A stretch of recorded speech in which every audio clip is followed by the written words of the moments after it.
마태복음 28장입니다. 이제 안식 후, 안식일이 다 지나고 첫날이 왔다 그래요. 안식 후 첫날. 그러니까 우리가 이제 창세기 1장에서 일곱째 날이 안식일이었잖아요. 그죠? 안식일.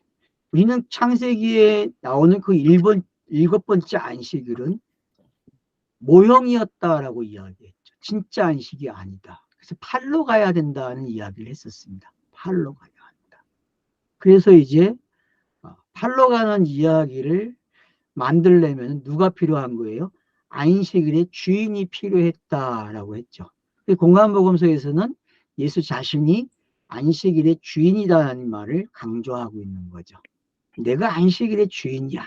그래서 일부러 안식일 날 일을 하고 일을 함으로써 그게 가짜라는 걸 설명하고 있는 거죠. 여러분, 예수가 안식일 날 일을 하고 병을 고쳐주는 거는요, 결국 뭐예요? 그게 나에 대한 상징이었어라고 하는 도전이거든요, 예수가. 저건 내 이야기야 라고 한 것을 가리키는 말로 이해가 돼야 돼요. 그러니까 그렇게 받아들이게 되면은 저자가 지금 우리에게 안식 후 첫날 그래요. 되는 새벽 그래요. 그러면은 안식의 주인이 정확하게 이제 등장하고 있다라는 걸 알 수 있죠. 그럼 안식의 주인이 되려면 어떤 일이 일어나야 돼요? 일곱째 날에 무덤이 있어야 된다는 거죠. 무덤에. 무덤에 있지 않고서는 안식 후 첫날이 일어날 수 없어요. 그래서 우리가 출애굽기에서 그 무교절 음식을 먹는 걸 배워야 되고 그 무교절의 음식을 먹으면서 지나가는 그 시간들이 어떤 건지 알게 되면은 유월절을 정확하게 알게 되는 거죠. 그러니까 유월절은 무교절을 되새겨야만 유월절이 정확해지는 거죠. 뭔지 메시지가. 그러면 이제 유월절이라는 것은 마태복음에서 보게 되면 종말이거든요. 종말에 일어나는 가장 큰 메시지가 유월이에요. 유월절. 그래서 그 유월절의 메시지는 결국은 다음 절기로 넘어가요. 그게 무슨 절기죠? 오순절이잖아요. 3대 절기. 그죠? 그러니까 여러분들이 우리가 같이 알아야 할 게 뭐냐면 안식 후 첫날 그러면 그건 뭘로 가야 돼요? 오순절로 가는 게 그냥 이 계절이 안 맞는데 저희 50일이 지나야만 되는데 그런 생각 버리세요. 마태복음은 지금 그런 걸 다 뛰어넘고 이야기하고 있는 거예요. 그러니까 이미 여러분은 안식 후 첫날 그러면 그냥 넘어가야 돼. 뭘로요? 오순절이구나 이렇게. 그러니까 4대 행전이 왜 안식 후 첫날 바로 그 50일째 되는 날이잖아요. 맞죠? 성령강림은 정확하게 50일째 되는 날이거든요. 그러니까 그런 개념들을 여러분들이 어떤 크로노스가 가지고 있는 속성들을 잘 이해하시게 되면은 크로노스는 늘어나기도 하지만 압축도 된다는 걸 아셔야 돼요. 근데 우리는 압축하는 걸 안 배웠어. 어떻게 6월절 다음에 오순절이 오는 걸 이 단어 가지고 그냥 할 수 있을까? 이게 가능해야 한다는 거죠. 이게 초월론적인 성경 읽기예요. 그러니까 크로노스를 카이로스로 읽는 방법이 바로 이런 방법이라는 거죠. 그러니까 안식 후 첫날 그러면 그건 뭐예요? 오순절이 시작됐네 그러는 거예요. 누구에게? 부활한 그리스도에게 해당되는 이야기죠. 그러면 이 부활한 그리스도에게 해당되는 이야기는 땅에서 얼마를 머물러요? 40일을 머무르죠, 여러분. 네? 40일을 머물러요. 그러면서 이 40일을 머무는 이야기는 또 무슨 이야기예요? 광야 생활이에요, 또. 또 광야 생활이고 40년이고 그리고 그 400년도 돼요. 아브라함에게 이야기했던. 그런 시간이라는 거죠. 그리고 그런 시간들이 지나고 나면은 무슨 시기가 오는 거예요? 또 오순절이 오는 거예요. 크로노스 속에서는.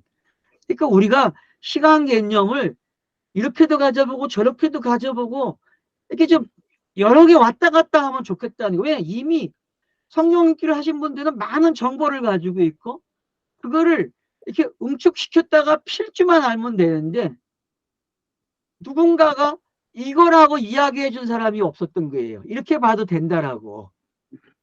저는 이제 여러분들에게 이렇게 보세요라고 말해 줄 수 있을 것 같아요. 그러니까 안식 후 첫날 그러면은 이거는 어떤 가정이 있었는데 그 안식일에 예수가 무덤이 있었기 때문에 종말이 끝났기 때문에 바로 첫날이 됨으로써 그 첫날의 이야기를 누가 해주는 겁니까? 그래서 막달라 마리아가 목격자가 되고 다른 마리아가 목격자가 되는 거예요. 그러면 제가 그랬잖아요. 이 막달라 마리아 이 두 여자 성경에 두 명의 증인이 있으면 되잖아요. 그죠? 두 명의 증인이 있으면 되는 거예요. 그러면 종말을 끝내고 이제 새로운 시대가 열리는 아침을 이 두 여자가 시작을 해요. 그래서 제가 이 여자를 잘 주시해라 했잖아요. 마태복음이 5명의 여자가 첫 번째 나오잖아요. 1장이에요. 근데 그 여자들은 다 누구라 했습니까? 마리아라 그랬잖아요. 마리아. 막달라 마리아. 그 마리아가 시작을 한 복음이었고 마리아가 종말을 했고 마리아가 이제 새로운 시대를 목격하고 있는 거예요. 왜? 이게 누구라고 했어요? 마태복음을 읽은 독자라고 했잖아요. 저와 함께 온 독자가 지금 누구예요? 이 순간을 가장 기대하고 성경을 읽었다는 거예요. 아닙니까? 여러분 성경 읽기 왜 합니까? 이것 때문에 하는 거 아닙니까? 네. 때문에. 이 시간이 오기를 간절히 원하니까 마태복음이 열어주는 거예요. 막달라 마리아와 마리아를 통해서 열어준다니까요. 여러분 이 둘의 모습은 성경의 증인들이 어떤 건지 잘 설명해주고 율법이 뭔지도 설명해주고 있고 율법이 뭘 가져와야 되는지 설명하고 어떻게 결론을 내고 어떻게 새로운 시대를 열어주는지를 잘 설명해주고 있다는 거죠. 그렇게 읽어야만 지금 이런 일들이 이야기가 되는 거예요. 그래서 무덤에 도착하니까 어떤 일이 일어나요? 큰 지진이 일어났다 그래요. 우리는 지진이 일어나면 어떤 일이 일어나는지 알아요. 새로운 게 보여지네. 안 보여지던 것들이 보여지기 시작하는 거죠. 그죠? 그러면은 성경 읽기 하는 독자들도 이 순간에 무슨 일이 일어나야 돼요? 이 반석 같은 마음이 어떻게 해야 돼요? 찢어져야죠. 찢어지고 이제 샘물을 내놔야죠. 새로운 물을. 아닙니까? 새로운 물을 내놓는 거예요. 그리고 새로운 물을 내놓으니까 하늘로부터 내려와 돌을 굴려버려. 누가? 천사가. 기가 막힌 타이밍이잖아요. 마리아가 잉태하고 고민하고 있으니까 천사가 등장해가지고 이 아이가 이런 아이라고 가르쳐줘요. 너는 복 있는 여자라고 가르쳐주죠. 그 복 있는 메시지의 결론이 바로 이 메시지라는 걸 기억하십니까? 그 여자에게 내려진 복은요. 그 당시에는 복이 아니 저주예요. 어디 처녀가 애를 베요. 안 그래요 여러분? 말도 안 되는 소리예요. 근데 그 감춰진 복이 여기 와서 공개가 되는 거예요. 여기 와서. 여기 와서 그 여자에게 숨겨진 이야기, 그 여자에게 말한 그 천사의 말이 정확하게 여기서 이루어지고 있는 거예요. 들리십니까? 그 메시지가 이제? 그게 들려지게 되면요. 모든 천사의 말을 뭘로 읽을 수 있어요, 이제는요? 성경에 기록된 천사가 준 계시들, 문자의 전달들 이런 것들 다 뭘로 읽고 있어요?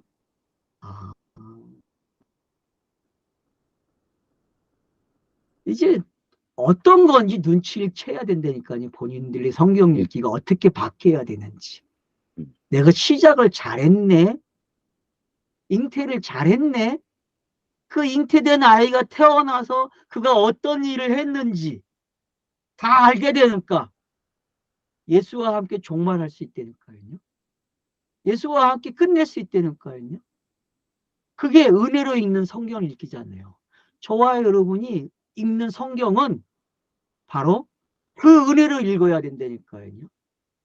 그러면 마태복음 전체가 마리아로 시작해서 그 마리아가 낳은 아들의 이야기가 어떤 거고 그가 공생을 통해서 어떤 메시지를 전했는지, 그래서 이 여자에게 말한 천사의 말이 어떻게 응해가고 가고 있는지를 설명함으로써 이 여자들이 이제 그 메시지를 듣는 거예요.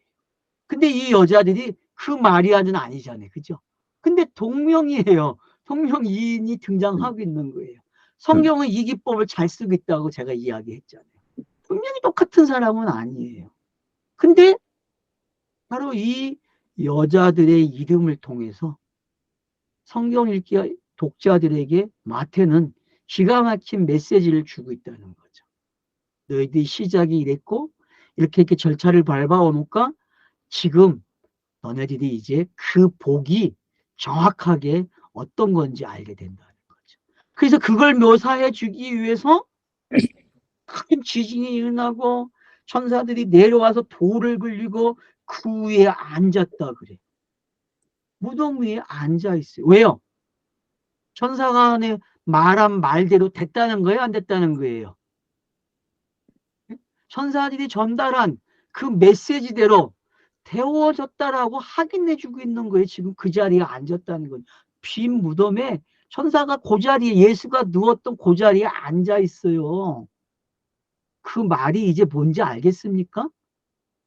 결국은 천사의 말, 성경의 모든 문자, 계시는 어떤 메시지였다? 마리아와 관계된 메시지였고, 그 마리아가 담아놓은 그 이야기, 그가 잉태를 하고 낳는 이야기, 이런 모든 과정이 바로 성경을 기록하는 방법이었고, 성경이 이루어져야 될, 약속이 성취돼야 될 그런 메시지로 전달됐다는 것을 마지막으로 천사가 결론을 내려주는 거죠.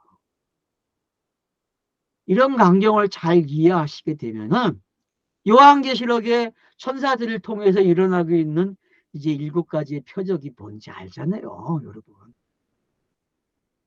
이제 좀 더 쉬워지지 않습니까, 요한계시록이? 이 기법을 알면은.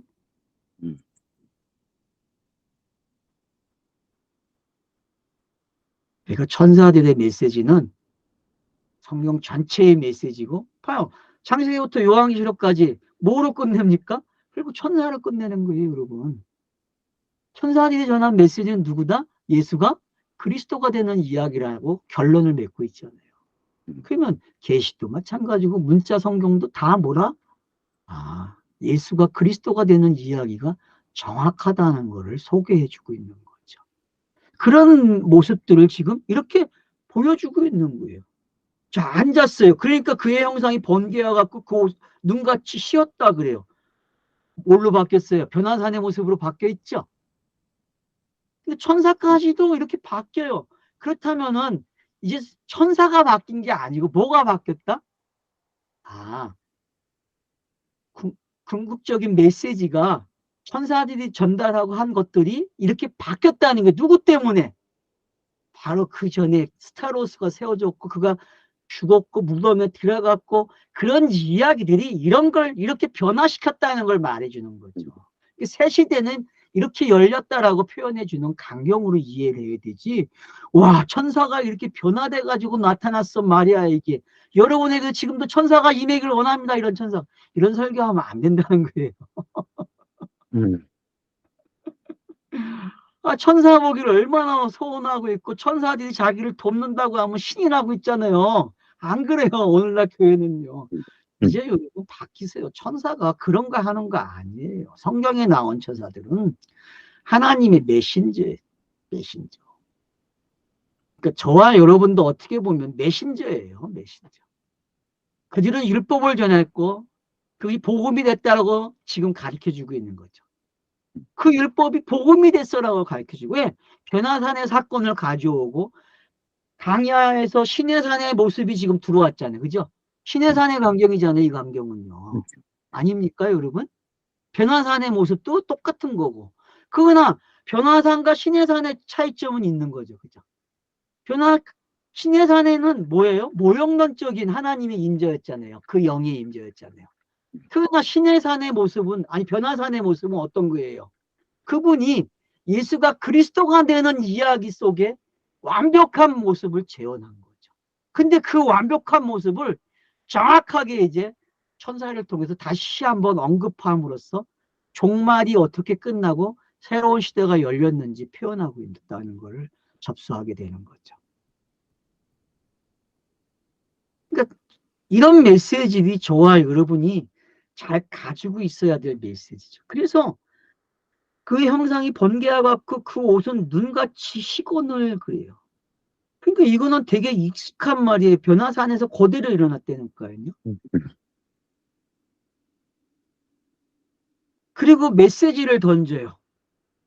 자, 지키던 자들이 그를 무서워하며 떨며 죽은 사람같이 되었더라. 자, 지키던 자들 군병들이죠. 그죠? 그들이 뭐같이 됐다 그래요? 죽었다 그래요. 그러면 지키던 자들이 뭐예요? 율법이잖아요. 십계명이고.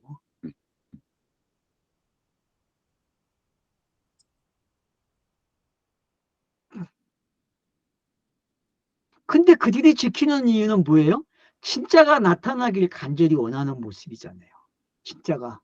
가짜가 진짜가 되기를 원하는 거죠. 자기들의 메시지가 가짜인데 그게 가짜지만 진짜의 메시지를 가지고 있었잖아요. 군병들 이야기 속에. 그래서 군병들에 관한 이야기가 성경에 많이 나오는 거예요. 결국 문자가 군병이고 그 문자들의 대표자들이 지금 붙여 쓴 거잖아요. 그 일이 일어나지 않도록. 근데 그 일이 일어났다는 이야기는 아, 내가 가지고 있는 속성이 땅에서는 막 거부감을 일으켜 안 되게끔. 근데 결국은 된다는 걸 가르쳐 주는 거죠. 그게 순리잖아요. 성경이 가지고 있는. 왜? 그 하나님이 계시기 때문에 일어날 수 있는 순리죠. 그걸 정말 순리라고 이야기하는 거죠. 땅의 사람들이 뭐 순리적으로 해야 된다? 그건 말치에 안 맞는 거고. 그 하나님만이 가지고 있는 순리가 있다니까 그게 정답이잖아요. 땅에서. 그걸 우리는 섭리라고 배웠죠. 섭리. 또는 뭐 예정, 작정 그렇게 배웠는데 그러니까 여러분들이 그런 글을 이제 잘 이해하시면 됩니다. 그 지키던 자들의 모습까지 언급해주고 죽은 사람 같이 됐다. 그래서 이들도 어디에 참석했다는 걸 알 수 있어요? 무덤에 참여했다라는 걸 알 수 있는 거죠. 이들도. 그리고 이제 천사가 여자들에게 말을 걸어요. 무서워하지 말라. 십자가에 못 박히신 예수를 너희가 찾는 줄 내가 아노라. 분명히 예수를 찾는다 그러죠. 그죠? 근데 예수가 있으면 됩니까? 없는 거예요, 여러분. 모세의 시체를 못 찾듯이 똑같은 광경이 일어나야 돼요, 성경은. 짝이 있어야 되거든요. 짝이. 왜? 모세는 예수의 역할을 했기 때문에. 그래서 그의 시체를 찾으면 안 되고 예수의 시체도 무덤에 들어간 게 확인됐지만 없어져야 된다니까요. 더 이상 예수의 시체가 무덤이 이거라고 이야기하면 그건 종교예요. 알았죠? 종교만이 하는 거예요. 진리는 그렇게 말하지 않아요, 여러분. 진리는요, 예수를 완전히 없애버려요. 뭐만 남아요? 그리스도만 남는 거예요. 그리스도만. 이제 지우개로 지우세요. 알겠습니까? 찾지 말라니까요. 자기에게 되어진 일을 가지고 넘어가야 되는데 안 넘어가 독자들이 지금 성경의 독자들이 마리아처럼 못 넘어가고 있다니까. 근데 지금 넘겨준다니까요. 넘어가라고 제발. 다음으로 넘어가야지. 성경 읽기는 다음으로 가야 돼. 넘겨준다니까요. 차서를 넘어가세요.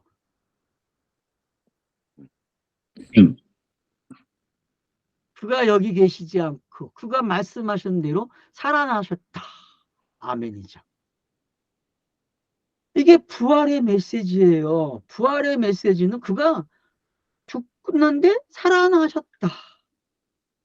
그래서 사도행전의 메시지는 뭐야? 그가 죽으셨다, 부활하셨다를 증거하는 거예요. 그래서 사도들의 메시지는 지금 천사들이 전달한 메시지와 같은 거예요. 그러니까 제가 이 메시지를 뭐라 그랬어요? 천사의 메시지를 이제 알아들어야 돼요. 그래서 시대가 무슨 시대가 왔다 그래요? 오순절 시대가 온 거예요. 오순절 시대가.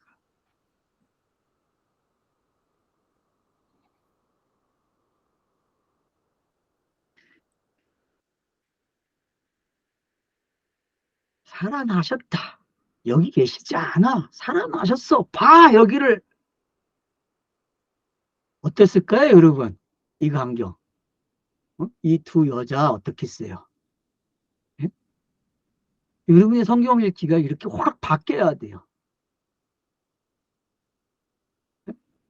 여러분 이 땅에서 가장 소원할 수 있는 거, 요구할 수 있는 거 이거 아닙니까? 성경 읽는 독자들이. 그 하나님에게 요구하셔야 돼요. 내가 문자를 읽으면서 마리아로 출발했는데 그 마리아가 난데 이제 예수도 알고 다 알아. 그리고 자기가 어떻게 예수를 공부했는지 그가 어떻게 죽었는지 다 알아요. 그럼 그거 아는 거로 끝내지 마시고 이제 그가 내려놓은 그 결론, 그가 우리에게 준 선물, 그걸 다 받아야 될 거 아니에요. 누려야 될 거 아니니까 선물을. 선물은 누리지 않고 내가 뭔가를 줄라 그래 신에게.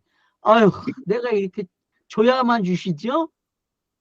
아니 성경 읽기를 그렇게 한다니까 내가 뭘 줘야 되는 걸로 배워. 성경을 그렇게 읽는다니까요. 그리고 성경 읽기는 제가 은혜를 읽어야 하는데 그렇잖아요. 은혜를 읽는다는 건 주는 게 아니에요. 내가 줄 수 있는 게 아무것도 없어야 돼요. 그냥 받아야 된다니까요. 그 하나님으로부터 받아야 돼요. 왜? 예수가 그 하나님에게 지불을 했기 때문에 나는 받을 권리가 있어요. 아시겠습니까? 그래서 그 땅에다가 세금을 냈다고 제가 말했잖아요. 그 하나님이 땅에다가 세금을 냈다고. 예수는 그 하나님이 내는 세금의 땅에다가 이해하십니까, 여러분? 그게 이해가 되시면은 지금 이런 메시지들이 내게 어떤 원동력이 돼서 내게 은혜가 되는지를 배워야 한단 말이에요. 시간을 초월할 수 있는 시간이 됐잖아요. 그만큼 여러분들은 미천이 있다고 생겼고 저에게 세뇌당하지 마세요. 저는 여러분을 세뇌시키려고 하는 거 아니에요. 그래서 제가 아리송하게 복음을 전하고 있어요. 이렇게 이야기, 저렇게 얘기가 분명하게 이야기를 안 하잖아요. 근데 분명하죠. 성경은 예수 그리스도라고.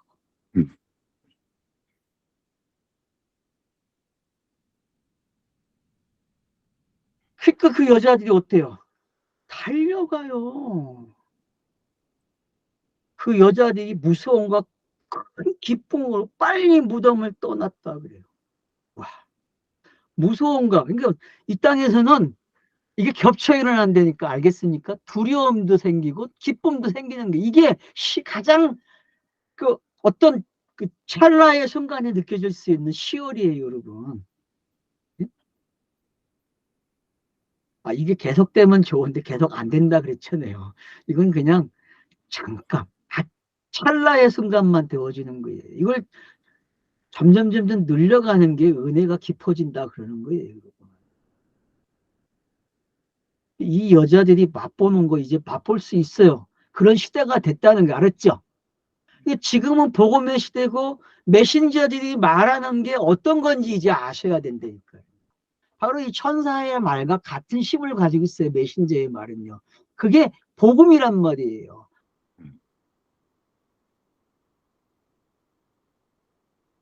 로마서 1장 16절에 그렇게 이야기해요. 다이아마트라고 얘기해요. 복음은 능력이 하나님의 능력이라고 이야기하잖아요. 날쌘 검이라고도 이야기하잖아요. 히브리서 4장에서는. 그러니까 여러분 그게 이제 이해가 되고 깨달아지셔야 돼요. 막 제자들에게 다름질하고 가는데 또 나타나. 누가 나타납니까? 예수께서 그를 만나기 전에 평안하냐 물어봐요. 평안하니? 그러니까 여러분 평안이라는 인사 함부로 하지 마세요. 누구에게만 하는 겁니까? 마태복음의 전체의 크로스와 카이로스를 안 사람만이 평안을 아는 거예요. 뭐 쓸데없는 인사하지 마세요, 여러분. 평안이라는 말 아끼세요. 아멘. 이거는 아무나 쓸 수 있는 단어가 아니에요. 부활한 사람만이 쓰는 거고 부활한 사람에게 말을 해주는 거예요. 신령과 진정으로 예배하는 자들에게만 뭘 할 수 있어요? 평안이라는 말을 전할 수 있어요, 여러분. 평안은 거칠의 인사가 아니에요. 히브리인들이 쓴 이스라엘 백성들이 쓰는 평안은 평안이 아니에요. 샬롬은 그런 샬롬이 아니란 말이에요. 종말이 뭔지 아는 사람, 땅의 종교가 어떻게 종말이 됐고 새로운 게 시작됐는지 아는 사람, 그 사람을 가리켜서 평안 그러는 거예요.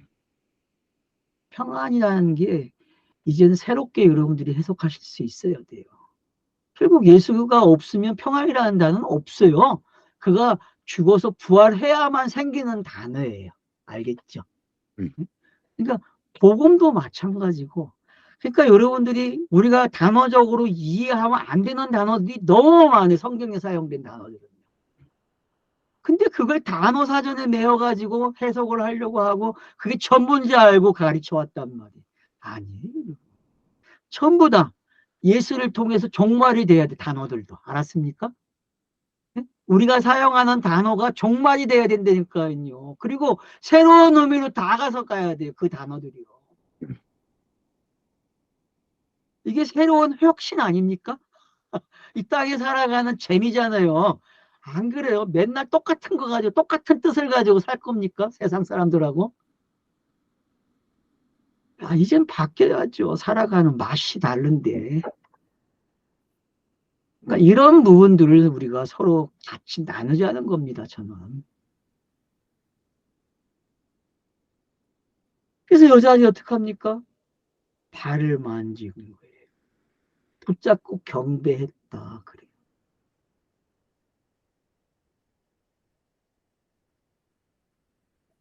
이런 행동들이 어떤 건지 아시게 되면, 종말이 어떻게 끝나고 새로운 시대가 어떻게 열리고 있는지를 우리가 차분하게 묵상할 수 있는 시간이 되는 거죠. 그래서 이제 어떡합니까? 이에 예수께서 이르시되 무서워하지 말라. 가서 내 형제들에게 갈릴리로 가라. 거기서 나를 보리라. 자, 갈릴리 메시지가 나왔죠. 그죠? 내가 부활해서 너네를 갈릴리에서 만날 거야. 왜요? 갈릴리의 메시지가 성취돼야 되잖아요. 그렇죠? 갈릴리 메시지가 종말이 돼야 돼요. 문자로 외쳐졌던 말씀. 5개의 강론들 전부 다 이제 어떻게 끝나야 돼요? 종말이 돼야 돼요. 갈릴리 메시지와 예루살렘의 메시지가 다 종말이 돼야 된다니까요. 그리고 새로운 말로 바뀌어야 돼요. 이게 바로 갈릴리에서 시작되는 거예요. 갈릴리에서 제자들에게 이걸 깨우치는 시간이 땅에서 40일이 있는 거예요. 강야의 40일이 이제 어떻게 바뀌고 있는지 알겠죠. 그래서 여러분, 강야의 40일을 자꾸 40년을 하나에다만 매달아 놓으면 안 돼. 알았죠? 하나에다가만 집중시키면 안 되고, 이렇게 나보고, 이렇게 또 나보고, 이렇게 또 나보고, 그런 것들이 여러분들이 잘 익숙해지게 되면은 깊이가 달라요. 맛이 달라지고. 근데 꼭 고정을 시키고, 배운 그대로만 고정을 시켜놔요. 더 이상 벗어나지도 못해. 그래서 그 사람의 그 관념 속에 갇혀가지고 도망을 못 가. 도망가면 또 이상해지고. 여러분, 그러지 마세요. 어떤 사람의 관념에 갇히면 안 돼요. 복음은 사람의 관념에 갇히지 않아요, 여러분. 그래서 여러 경우들이 등장하는 거예요, 성경에는. 여러 메시지들이 있고. 그래서 공안복음서 보세요. 똑같은 사건인데 3개의 방향성이 있잖아요, 그죠? 크게 보면 3개의 방향성이 있는 거예요. 요한복음까지 하면 4개의 방향성이죠. 그럼 그런 것들이 뭔지 이제 아셔야 되죠. 그러니까 종말이 뭔지 아시게 되면요, 내가 스스로 나의 관념을 예수에게 줘버릴 수 있다는 거예요. 그리고 새로운 시대의 관념, 새로운 가치관, 새로운 세계관, 그걸 가지고 복음을 말할 수 있어요, 여러분. 새로운 단어의 의미. 이런 시대가 바로 열려졌다. 그래서 갈릴리에서 보자, 가서 전달해라.